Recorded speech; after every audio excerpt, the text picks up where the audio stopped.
To the class of 2018, it has been a pleasure to serve as your principal. It was never easy, but always worth it. I won't be before you long, but if you will allow me a few words before you walk across the stage, allow me to share one last life lesson before I'm no longer your principal, I would greatly appreciate it. Love you. I want you all to picture a young girl at the age of 13 before entering high school, being followed home after getting off of the city bus. A young man from a rival middle school walks to her and hits her in the face, simply because of the uniform she is wearing. That same weekend, this young lady went to a family member's home where her father, who she hadn't seen in some time, was present. Upon entering the home, her response was less than welcoming, and her father asked why she had such a terrible attitude.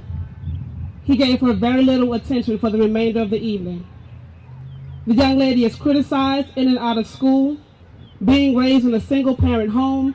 Though her mother was loving and committed, she often worked 2 or 3 jobs, and it was difficult for her to be present for report card conferences or other school events.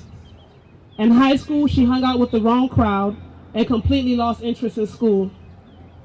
Shortly after, she sat in the courtroom as they sentenced her older brother to 12 years in prison. Her high school counselor told her she did not have many options. Class of 2017-18, I hold a master's degree in education, administration, and policy from Howard University.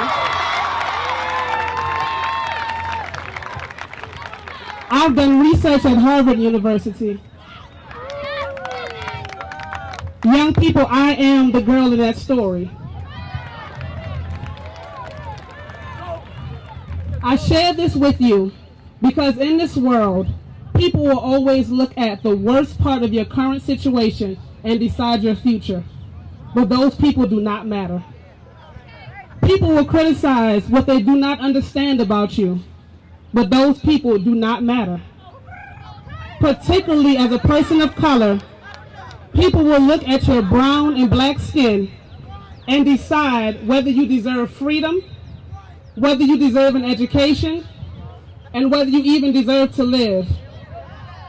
But what matters is your story. Today is about your story, our stories, and your choice to believe in your own greatness.